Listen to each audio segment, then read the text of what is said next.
उलट बाजूला बघा जरा जी संन्यासी झाली म्हणजे ज्यांना घर नाही, बायका सोडल्या, लग्न केलं नाही, म्हणजे ज्यांनी भगवत धारण केले ते संसारी नाही झाले, त्याच्यावर खरं देव प्रेम करतो का? कधी भेटला का? ज्यांना पाहिल्यानंतर असं वाटतं देवाचं आणि याचं कधी राम राम श्याम श्याम झालं नसेल. कसं काय? देवाचं त्याच्यावर प्रेम आहे. तुका बरं असं विधान कसं काय करतात? तुकाराम महाराजांच्या विधानाला आणि कशी शंकायला? तुकाराम महाराज असं कसं काय म्हणू शकतात? ज्यांनी समजा सोडलं नाही, ज्याच्यावर प्रेम करताना दिसत नाही, जे संसारी आहेत, ज्याच्यावर देव प्रेम करतो, मग तुकाराम महाराजच्या विधानाचं काय करायचं? तुकाराम महाराज खोटं बोलतात का? तुकाराम महाराज खोटं बोलतात का? तुकाराम महाराजच्या वचनाचा अर्थ करताना आपण गोळ केला. गोळ तुकारामाच्या वचनात नाही, गोळ आपल्या डोक्यात आहे.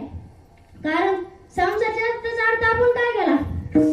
बायका, पोरं, एवढं तो संसार, तो का परमात्मा असं नाही. आणि संसार शब्दाचा अर्थ एवढंच आहे असं नाही. शास्त्रामध्ये संसार दोन प्रकारचे सांगितले. कोणते दोन? त्याला शास्त्रामध्ये ईश्वरू संसार आणि जीवकरू संसार असे म्हणतात. ईश्वराने निर्माण केलेला संसार, जीवाने निर्माण केलेला संसार. ईश्वर निमित्त संसार म्हणजे आपण आता इथं बसलो, हे सगळं जग या जमिनीवर आपण बसतो, ज्या घरात आपण बसतो, ज्या जमिनीवर आपण इकडे तिकडे फिरतो, ही सगळी जमीन, जे पाणी आपण पितो, जी हवा आपण घेऊन